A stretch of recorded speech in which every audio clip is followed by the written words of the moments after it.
எப்படி இருக்கீங்க? இன்னைக்கு எப்பயுமே சப்ஸ்கிரைபரோட வியூவர்ஸோட மெசேஜ் நான் ரீட் பண்றதுல ரொம்ப ஆர்வமா இருப்பேன். ஏன்னா அவங்க தான் எனக்கு வந்து இது சொல்லி கொடுங்க மேம், இது சொல்லி கொடுங்க அப்படின்னு சொல்லிட்டு எனக்கு நிறைய விஷயங்களை கொடுப்பாங்க. நானா ஒரு கண்டென்ட் எடுத்துட்டு வந்து போறதோட சப்ஸ்கிரைபரோட வியூவர்ஸோட உங்களோட சாய்ஸை நான் எடுத்துட்டு வந்து போறதுக்கு ஃபர்ஸ்ட் ப்ரியாரிட்டி நான் கொடுப்பேன். நிறைய சாங் இன்னும் பேலன்ஸ் இருக்கு. போக போக வீடியோஸ்ல ஒரு சில சுச்சுவேஷன் ஃபெஸ்டிவல்ஸ் இதெல்லாம் வந்ததுனால சப்ஸ்கிரைப் நிறைய பேரு அவங்க கேட்ட சாங்ஸோட டிரான்ஸ்லேஷன் பாக்கி இருக்கு. அதெல்லாம் நான் உங்களுக்கு கூடிய விரைவில் சீக்கிரமா உங்களுக்கு நான் அதை டிரான்ஸ்லேஷன் பண்ணி போறேன். அதாவது நான் இன்னைக்கு எடுத்துட்டு வந்திருக்க டாபிக் என்னன்னு பாத்தீங்கன்னா ரொம்ப சிம்பிள். நம்ம வந்து படம் பாக்குறது இல்ல, சீரியஸ் பாக்குறது இல்ல, மூவிஸ் பாக்குறது இல்ல. ஆனா ஒரு நாளைக்கு நம்ம சாப்பிட மறந்தாலும் மறப்போமே தவிர மொபைல்ல இருக்க ரீல்ஸ் பாக்குறத மறக்கவே மாட்டோம். யூடியூபர்ஸ் ஃபாலோ பண்றவங்க யூடியூப்ல போடுற ஷார்ட்ஸை பார்க்க ஆரம்பிச்சாச்சு. இன்ஸ்டாகிராம் ஃபேஸ்புக் பாக்குறவங்க அதுல இருக்க ரீல்ஸ் பார்க்க ஆரம்பிச்சாச்சு. சோ நம்ம பாக்குற ரீல்ஸ்ல இருந்து ஹிந்தி எப்படி கத்துக்கலாம் அப்படின்ற மேட்டர் தான் நான் உங்களுக்கு ஃபர்ஸ்ட் என்னோட யூடியூப்ல தான் எனக்கு தெரிஞ்சு ரீல்ஸை டிரான்ஸ்லேஷன் பண்ணி போடக்கூடிய யூடியூப்ல இருக்கிற வீடியோஸ் போய் பாத்தீங்கன்னா அவங்க வந்து இந்த அளவுக்கு இப்போ ரெகுலரா ட்ரெண்ட்ல என்ன இருக்கோ அதை எடுத்து சொல்லி தராங்களான்னா எனக்கு தெரியாது. பட் இருந்தாலும் நம்ம டெய்லியும் தூக்கத்துல இருந்து எழுந்தோடனே ஒரு 20 வீடியோஸ், அதாவது நம்ம வேணும்னு பார்க்க மாட்டோம், ஒரு ரீல்ஸ் பார்ப்போம். ஆனா நம்மளோட கை ஆட்டோமேட்டிக்கா ரீல்ஸ் பார்த்து பார்த்து பார்த்து பார்த்து டைம் எப்படி போறதுனே தெரியாது. ஒரு டேவே போனாலும் அந்த ரீல்ஸ் பார்க்கறத விட மாட்டோம். அது போர் அடிக்காம நம்ம ஒரு டக்குன்னு நம்ம இருக்கிற கொஞ்சம் ஃபாஸ்ட் உலகத்துல நம்ம ரீல்ஸ் பாக்குறதுல ரொம்ப மோகமா போயிட்டோமா இல்லையா? சோ அந்த ரீல்ஸ கூட நம்ம படிப்பா மாத்தலாம் அப்படின்னு எனக்கு ஒரு சிந்தனை தோணுனால நான் நிறைய நாளைக்கு ஹிந்தி வீடியோஸ்ல இருக்கக்கூடிய நம்ம படிக்கக்கூடிய மெசேஜ் ஏதாவது இருக்கா அப்படின்னு ஏதாவது ரீல்ஸ் செலக்ட் பண்ணி உங்களுக்கு நான் எடுத்துட்டு வந்து அதை டிரான்ஸ்லேஷன் பண்ணி சொல்லி தரேன். இது மூலம் இவங்க என்ன ஹிந்தி பேசுறாங்க அப்படின்னு இப்ப நம்ம வந்து தமிழ் ரீல்ஸ் பாக்குறதோட ஹிந்தி ரீல்ஸ் பார்க்க ஆரம்பிப்போமா? ஹிந்தி ரீல்ஸ்ல இருக்கக்கூடிய வீடியோஸை எப்படி டிரான்ஸ்லேஷன் பண்ணி உங்களுக்கு இதுல இருக்கக்கூடிய கத்துக்கக்கூடிய விஷயங்கள் என்னன்னு பார்க்க போறோம். ரீல்ஸ் ஹிந்தி டிரான்ஸ்லேஷன் இன் தமிழ், அதுதான் இன்னைக்கு நம்ம பார்க்க போறோம். முக்கியமா நான் எப்பயுமே என்னோட சப்ஸ்கிரைப் எல்லாருக்கும் நான் சொல்லிட்டு இருக்க முக்கியமான விஷயம், வீடியோ பார்க்க ஆரம்பிக்கிறதுக்கு முன்னாடி எல்லார்கிட்டயும் ரெக்வஸ்ட் கேட்கிறேன், முடிஞ்ச அளவு எல்லாரும் சப்ஸ்கிரைப் பண்ணிட்டு பாருங்க. சப்ஸ்கிரைப் பண்ணிட்டு பார்க்கும்போதுதான் நோட்டிபிகேஷன் உங்களுக்கு ரீச் ஆகும். அதே மாதிரி இன்ட்ரெஸ்டிங்கான டாபிக் ஏதாவது நான் வீடியோஸ் போட்டேன்னா அது மிஸ் பண்ணாம பாக்குறதுக்கு உங்களுக்கு யூஸ் ஆகும். ஸோ டோன்ட் டிலே, சப்ஸ்கிரைப் பண்ணாம பார்க்காதீங்க. அட் த சேம் டைம் முடிஞ்ச அளவு என்னோட சேனல்ல உங்களோட ஃப்ரெண்ட்ஸ் அண்ட் ஃபேமிலி சர்க்கிளுக்கு கொஞ்சம் ஷேர் பண்ணி சப்ஸ்கிரைப் பண்ண சொல்லுங்க. முடிஞ்ச அளவு எல்லா வீடியோஸையும் நீங்க ரெகுலரா பார்க்க ஆரம்பிங்க. பார்க்க தான் நம்ம ஒரு ஹிந்தி விஷயத்த கத்துக்க முடியும்.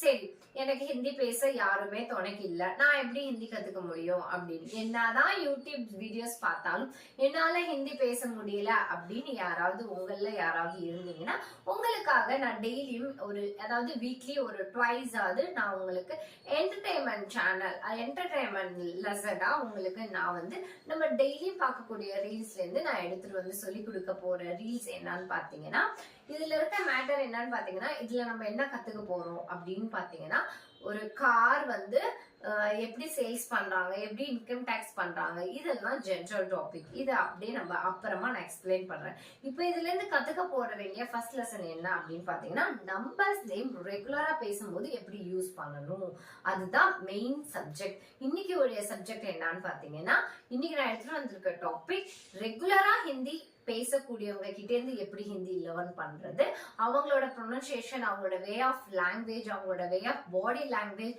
அது மட்டும் இல்லாம அவங்க ஹிந்தி இப்போ வந்து நம்ம எல்லாருக்குமே வந்து தமிழ் இல்ல இங்கிலீஷ்ல நம்பர் சொல்லி பழகுன நமக்கு ஹிந்தில நம்பர் சொல்லி பேசுறது கொஞ்சம் டிஃபிகல்ட்டான விஷயம் தான். அது யாரா இருந்தாலும் உங்களுக்கு டக்குன்னு யோசிக்கணும். நம்ம மெமரியே பண்ணி வச்சிருந்தாலும் நம்ம 1 2 3ல இருந்து சொல்லி பார்த்து நம்ம ஹிந்தி பேச நம்பர்ஸ் யோசிச்சு டக்குன்னு நமக்கு பேசுறது கொஞ்சம் டிஃபிகல்ட்டான விஷயமா இருக்கு. மெமரியில இருந்தா மட்டும்தான் இது டக்குன்னு ரீகால் எடுக்க முடியும். அப்படின்ற சுச்சுவேஷன்ல இருந்தீங்கன்னா உங்களுக்கு ஈஸியான ஷார்ட்கட் மெத்தட்ல உங்களுக்கு நான் சொல்லி கொடுக்க போற ரீல்ஸ ஸ்கிப் பண்ணாம பாருங்க. உங்களுக்கு நான் திருப்பி திருப்பி சொல்றேன், வீடியோவை ஸ்கிப் பண்ணி ஓட விட்டு பார்க்காதீங்க. நான் சொல்லக்கூடிய இம்பார்ட்டன்டான பாயிண்ட் எங்கேயாவது மிஸ் ஆகுறதுக்கு வாய்ப்பு இருக்கு. ஓகே, இன்னைக்கு நான் என்ன வீடியோ எடுத்துட்டு வந்திருக்கேன் அப்படின்னு பாத்தீங்கன்னா, நான் வீடியோ பிளே பண்றேன். வீடியோ பிளே பண்ணிட்டு அதுல இருக்கிற மெசேஜ் என்னன்னு நான் உங்களுக்கு நான் திருப்பி சொல்றேன். भाई सरकार ने चाहती तुम गाड़ी अकेले चलाओ. अभी सरकार ने जाती गाड़ी अकेले चलाओ. அதாவது கவர்மெண்ட் வந்து கார்ல தனியா அकेले चलाओனா தனியா போறது அப்படின்னு அர்த்தம். कुछ टाइम पहले मेरे दोस्त ने थार खरीदी. हाँ, उस टाइम पे पहले मेरा दोस्त கார் கருதினா வாங்குறது அப்படின்னு. என்ன காரை பத்தி இன்னைக்கு நம்ம பேச வந்திருக்கோம் அப்படின்னு பாத்தீங்கன்னா, தார். மஹேந்திரால தார்னு ஒரு காரை இன்ட்ரோடியூஸ் பண்ணிருக்காங்க.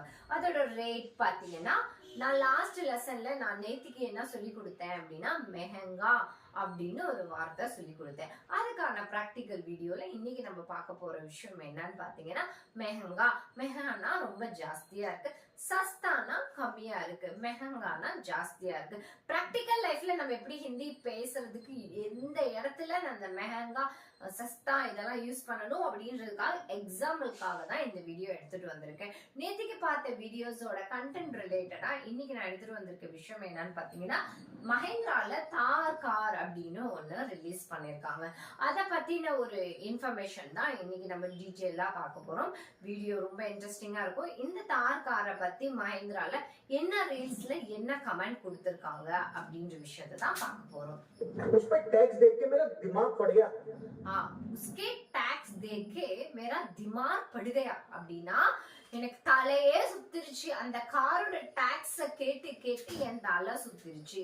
இவ்வளவுதான், இததான் சொல்றாங்க. திமாக் படுகையா அப்படின்னா என்னோட தலை, திமார்க்னா நம்மளோட மூளையே குழம்பி போச்சு அப்படின்னு அர்த்தம். திமாக் அப்போ திமாக்கே அப்படின்னா உங்களுக்கு மூளை இருக்கா அப்படின்னு அர்த்தம். நான் யாரும் உங்களை நான் கேட்கல, இந்த வீடியோல இத பத்தி சொல்றாங்க. இதுக்கு ஒரு எக்ஸாம்பிளா தான் நான் சொல்றேன். அதாவது காடி, இந்த இடத்துல காடினா என்னது, டிரான்ஸ்போர்ட்ல நம்ம யூஸ் பண்ணக்கூடிய வண்டிகளை தான் காடி அப்படின்னு சொல்லுவாங்க. இப்ப காடினா என்னது, வண்டி அப்படின்னு அர்த்தம். இப்ப நம்ம எந்த காரை பத்தின இன்கம் டாக்ஸ் விஷயத்தை தான் நம்ம டீட்டெயிலா பார்க்க போறோம் அப்படின்னு பாத்தீங்கன்னா, மஹேந்திரால 4x4 தார். உங்க எல்லாருக்குமே இந்த கார் வந்து ரோட்ல போகும்போது, சே இந்த கார் வாங்கினா நல்லா இருக்கும், இந்த ஜீப் வாங்கினா நல்லா இருக்கும், பாக்குறதுக்கே அப்படியே ராஜா கணக்குல கம்பீரமா இருக்கே அப்படின்னு உங்களுக்குள்ள ஒரு ட்ரீம் இருக்கா? இந்த கார் வாங்குறதுக்கு முன்னாடி ஒரு நிமிஷம் இந்த வீடியோவை பார்த்துட்டு அப்புறம் யோசிங்க நான் ஏன் இந்த விஷயத்த சொல்ல வரேன் அப்படின்றது. ஏன்னா அதுல என்ன சொல்றாங்கன்னா, இதுல இருக்கக்கூடிய இன்கம் டாக்ஸ பத்தி படிச்சு பார்த்தா எந்த அளவுக்கு டாக்ஸ் போட்டிருக்காங்கன்னு பாத்தீங்கன்னா, என்னோட திமாக் ரொம்ப சக்கர்னா மயக்கம் வருது அப்படின்னு அர்த்தம். गाड़ी की एक्चुअल प्राइस थी 11,65,000. அதாவது காடியோட ஆக்சுவல் பிரைஸ் 11 என்ன சொல்லி கொடுத்திருக்கேன், 11 சொல்லியிருக்கேன். 11,65,000 வந்து நம்ம இந்த வண்டியோட உண்மையான விலை என்ன அப்படின்னு பாத்தீங்கன்னா 11,65,000 தான் இதோட ஒரிஜினல் அப்படின்னு. ஆனா अब इसमें स्टेट जीएसटी 14%. இதோட ஸ்டேட் ஜிஎஸ்டி, அதாவது ஒரு வண்டி வாங்கணும்னா அந்த ஸ்டேட்ல யூஸ் பண்றதுக்கு, இப்போ for example we are using Tamil Nadu இல்ல பாண்டிச்சேரி, கேரளா, அந்த மாதிரி ஸ்டேட் ஜிஎஸ்டி வந்து எவ்வளவு அப்படின்னு பாத்தீங்கன்னா எவ்வளவு போட்டிருக்காங்க, 1,30,000 ரூபாய் அப்படின்னா 1,63,000. எங்க ஜிஎஸ்டியே நம்ம வந்து நம்மளோட சொந்த மண்ணில நம்மளோட காரை யூஸ் பண்றதுக்கு 1,63,000 நம்ம எவ்வளவு பே பண்றோம் ஜிஎஸ்டி. இந்த ஜிஎஸ்டி எல்லாம் வரதுக்கு முன்னாடி இந்த காரை நம்ம அழகா 11,65,000 ரூபாய்க்கு வாங்கி இருக்கலாம். ஆனா இப்ப இந்த ஜிஎஸ்டி வந்தனால என்னத்துக்கு ஜிஎஸ்டி போட்டிருக்காங்க அப்படின்றத தெளிவா இந்த டீட்டெயிலா சொல்றாங்க. இந்த கார் வாங்கணும்னு உங்களுக்கு உண்மையிலே ஆசை இருந்ததுன்னா காரோட ஒரு ஆக்சுவல் பிரைஸ் எவ்வளோ, அதுக்கு போடப்பட்ட இன்கம் டாக்ஸ் எவ்வளோ, அதுதான் நம்ம இன்னைக்கு ஒன்னொன்னா பார்க்க போறோம். 14% சென்ட்ரல் ஜிஎஸ்டி, 14% சென்ட்ரல் ஜிஎஸ்டி. 14னா 14 அப்படின்னு அர்த்தம். சென்ட்ரல் ஜிஎஸ்டினா அதாவது சென்ட்ரலா இருக்கிற கவர்மெண்ட்டுக்கு யூஸ் பண்ணக்கூடிய சென்ட்ரலுக்கு நம்ம எவ்வளவு பே பண்றோம் அப்படின்னு பண்ணா 1,63,000 ஸ்டேட்டுக்கும் கொடுக்கணும், சென்ட்ரலுக்கும் கொடுக்கணும். அப்ப ஆக மொத்தம் எவ்வளவு, கிட்டத்தட்ட 3 லட்சம் இவங்களுக்கு ஜிஎஸ்டியே நம்ம கொடுக்கறோம். 1,63,000 रुपए सरकारों का जीएसटी से पेट नहीं भरा. இதுல வந்து சர்க்காரோட ஜிஎஸ்டி பேட் பரா அப்படின்னா இந்த காரை வாங்குறதுக்கு கவர்மெண்ட்டுக்கு ஜிஎஸ்டிக்கு நம்ம பே பண்ணி பேட் பரா அப்படின்னா நம்மளோட வயிறு சர்க்கார்னா கவர்மெண்டோட வயிறு நிறைஞ்சிருச்சு. எப்படி நிறைஞ்சிருச்சு? இந்த காரோட விலை 11,65,000 12 லட்சம்னே வச்சுக்கோங்களேன். ஆனா 12னா என்ன சொல்லிருக்கேன்? 12 லேக்னு வச்சுக்கோங்களேன். 12 லேக் அப்படின்றத நம்ம எக்ஸ்ட்ரா 3 லட்சம் ஜிஎஸ்டி பே பண்றதுக்கு கவர்மெண்டோட ஸ்டமக் பராவுரா அப்படின்னா அவங்களோட ஸ்டமக் வந்து நிறைஞ்சு போயிடுச்சு அப்படின்னு அர்த்தம். உப்பர்னா இதுக்கு மேல இன்னும் இருக்கு, இன்னும் முடியல அப்படின்னு சொல்றாங்க. इसको लगाले சேஸ் பண்றதுக்கான ஒரு பர்சன்ட் வந்து எவ்வளவு வச்சிருக்காங்க அப்படின்னு பாத்தீங்கன்னா 20%. 20னா என்னது? 20%. 20%. நல்லா கால்குலேஷன் பண்ணிட்டே வாங்க. கார் வாங்கணும்னு உங்களுக்கு தோணுமா? கவர்மெண்ட்டுக்கு ஜிஎஸ்டி நம்ம வந்து நம்ம வாங்கக்கூடிய காரை நம்ம ஜிஎஸ்டி தான் பே பண்றோம் அப்படின்றாங்க. 2,33,000 அப்படின்னா 2,33,000 அப்படின்னு அர்த்தம். எதுக்கு? சேஸ் பண்றாங்கல்ல, அந்த சேஸுக்கு நம்ம ஆல்ரெடி எவ்வளவு ஜிஎஸ்டி பே பண்றோம்? 2,33,000 பே பண்றோம். இல்ல என்னவோ ஒரு கமெண்ட் வேற சொல்றாங்க, அது என்னன்னு பாப்போம். யஹி நஹி ஆர் சுனியே, இது மட்டும் இல்ல இன்னும் இருக்கு, இன்னும் கேளுங்க அப்படின்னு சொல்றாங்க. யஹி நஹி ஆர் சுனியே, ஆர் சுனியேனா இன்னும் இருக்கு கேளுங்க அப்படின்னு அர்த்தம். 8% TCS 8% TCS 8%னா ஒரு பர்சன்ட் அப்படின்னு அர்த்தம். TCS 17,240 ரூபாய். அது எப்படி சொல்லணும் அப்படின்னு பாத்தீங்கன்னா TCS 17,240. 17,240. நல்லா ஞாபகம் வச்சுக்கோங்க. 17னா 17, 240 2னா 2, 40னா 40.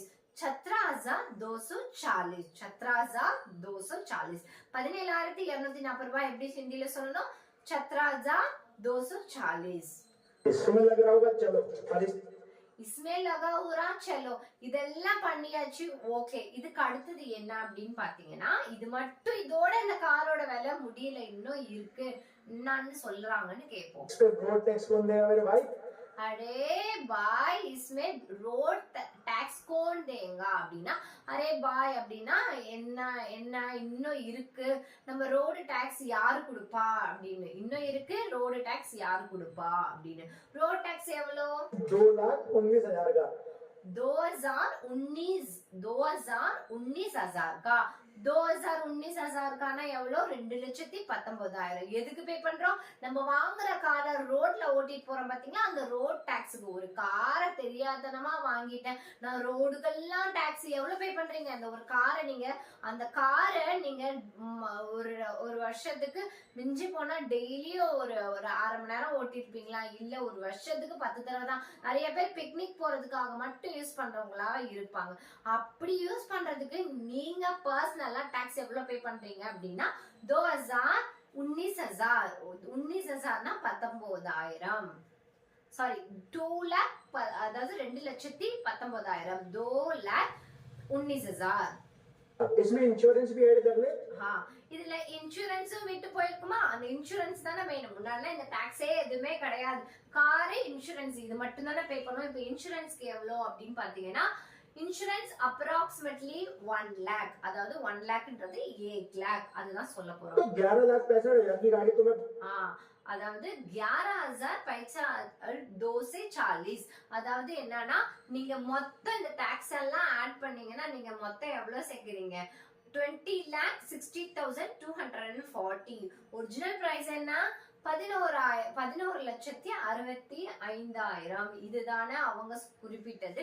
இந்த காருக்கு நீங்க இத்தனை ஜிஎஸ்டி பே பண்ணிட்டு அந்த காரை நீங்க கையில வாங்கும் போது நீங்க எவ்வளவு பே பண்ணணும்? இதுல ஆக்சுவலா வந்து அவங்க இன்னும் சில விஷயங்கள் ஆட் பண்ணல. நான் பர்சனலா சொல்றேன். ஒரு காரை வாங்கினதுக்கு அப்புறம் அந்த செட்டிங் சார்ஜ்னு சொல்லிட்டு அதுக்கு ஒண்ணு வாங்குவாங்கல்ல, அதுக்கு இன்னும் நீங்க எடுத்து வைக்க வேண்டிய அமௌண்ட் என்னன்னு கார் வாங்குறவங்களுக்கு தெரியும். இப்போ இந்த மஹேந்திராவோட 4x4 தார் ஜீப்போட ரேட்டு டோட்டல் பிரைஸ் என்னன்னு பாத்தீங்கன்னா 20 lakhனா 20 லட்சம். ஆக மொத்தம் 20 லட்சத்துக்கு நீங்க அதாவது 20,60,240 ரூபாய் நீங்க என்ன பே பண்றீங்க? டோட்டலா அந்த தாருக்குடைய அமௌண்ட்டை நீங்க பே பண்றீங்க.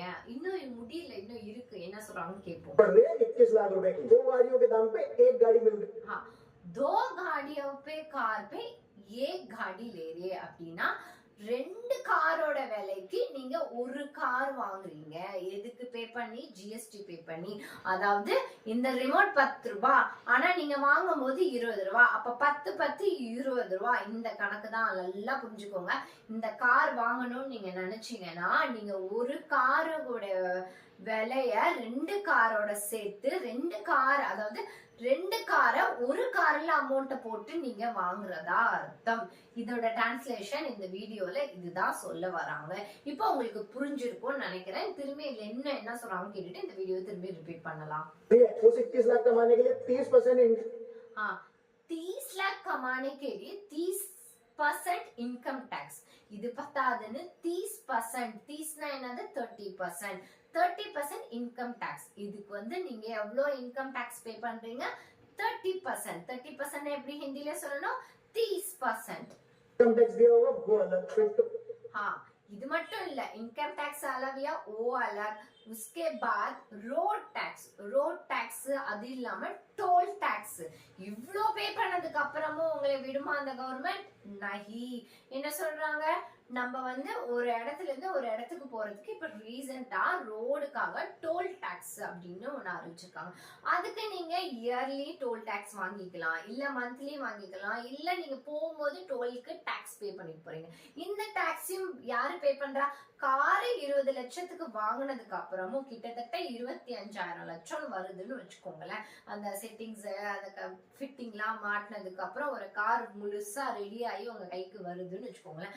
அது போக டோல் டாக்ஸ். இதுல நான் பெட்ரோல் எல்லாம் ஆட் பண்ணவே இல்லை. அது பெட்ரோல் காரா டீசல் காரான்னு இன்னும் அதை பார்த்ததுக்கு அப்புறம் தான் முடிவு பண்ணணும். அது பத்தாதுன்ட்டு அந்த டோல் டாக்ஸ் வேற பே பண்றோம். टोल टैक्स पेट्रोल पे टैक्स நான் சொல்றது முன்னாடி அவங்களே சொல்லிட்டாங்க. Toll tax, petrol tax. बस भाई सब दर्द हो गया और इस शर दर्द हो गया அப்படின்னா, அரே பாய் மேரா ஷர் தர்து हो गया அப்படின்னா என்னோட தலை வலிக்குது, போதும் போதும். அதாவது 11 லட்சத்துக்கு வாங்க வேண்டிய காடினா வண்டி, 11 லட்சத்துக்கு வாங்க வேண்டிய காடியை நீங்க எவ்வளவுக்கு வாங்கிட்டு இருக்கீங்க? குறைஞ்சது 30 லட்சமாவது செலவு பண்ண வேண்டியதா இருக்கு. அப்போ ஒரு கார் வாங்க வேண்டிய இடத்துல நீங்க 2 காருக்கான விலைய கொடுக்குறீங்க. போதும் என்னால முடியல, இதுக்கு மேல என்னால சொல்ல முடியல, எனக்கு ரொம்ப தலைவலிக்குது அப்படின்னு சொல்றாங்க. ஷிர் தர்து ஓரேனா எனக்கு தலைவலிக்குது அப்படின்னு. அவ்வளவுதான். சோ இப்போ இதுல வந்து என்ன நம்ம பார்க்க போறோம் அப்படின்னு பாத்தீங்கன்னா, நம்ம வந்து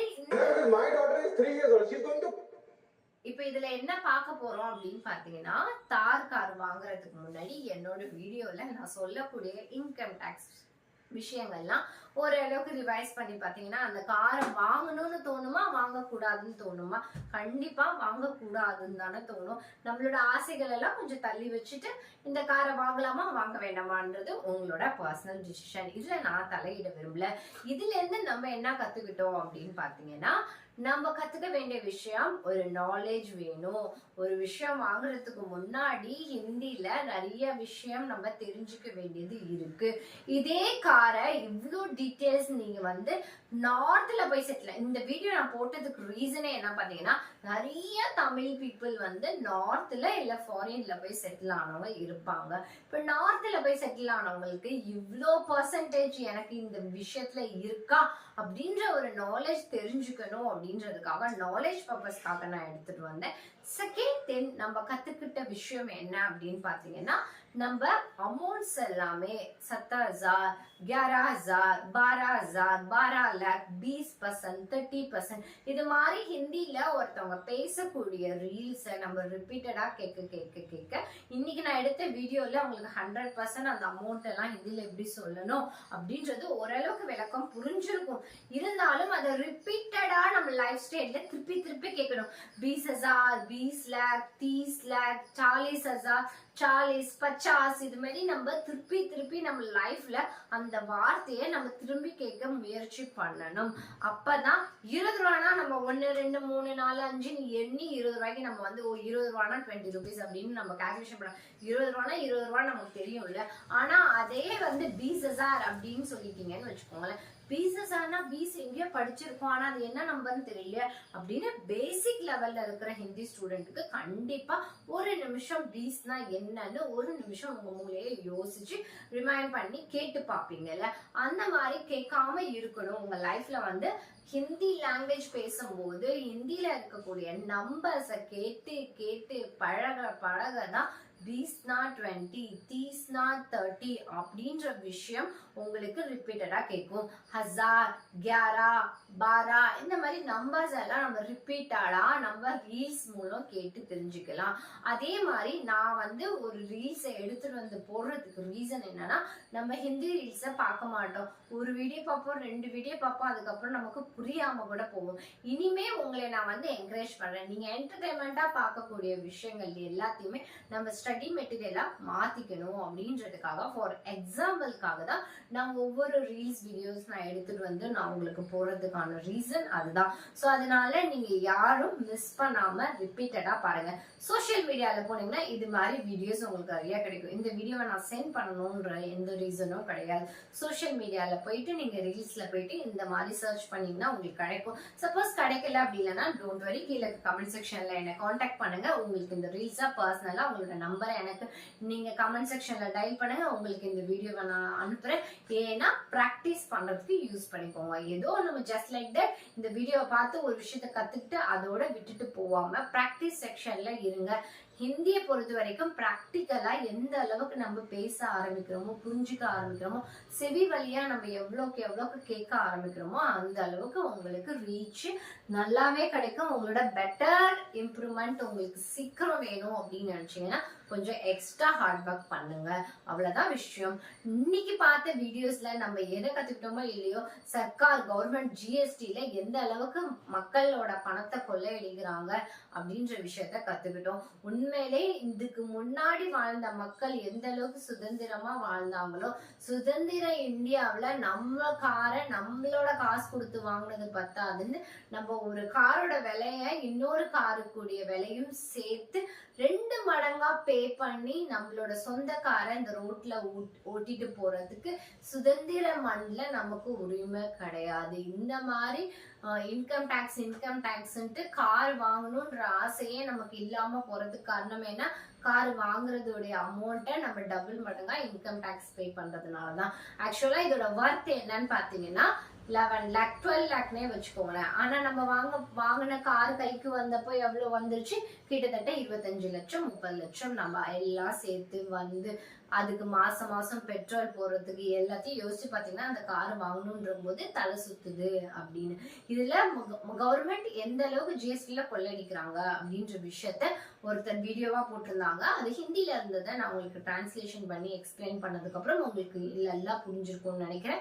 ஸோ வீடியோவை இனிமே எனக்கு என்கரேஜ் பண்ணி வீடியோவை நல்லா மோட்டிவேட் பண்ணி பாருங்க. நான் இந்த வீடியோ போடுறதுக்கான ரீசன் எந்த பர்சனல் விஷயமும் யாரையும் பாதிக்கணும்ன்ற எண்ணத்துல கிடையாது. நீங்க என்கிட்ட கத்துக்க வேண்டிய ஹிந்தி என்ன அப்படின்றத எப்பயுமே நான் ஒரு லெசனை எடுத்துட்டு வந்து உங்களுக்கு சொல்லி கொடுத்து கிளாஸ் போர் அடிக்காம வீக்லி ட்வைஸ் நான் இது மாதிரி ரீல்ஸ் சம்பந்தமா உங்களுக்கு டிரான்ஸ்லேஷன் பண்ணி எடுத்துட்டு வரேன். இது மட்டும் இல்ல, உங்களுக்கு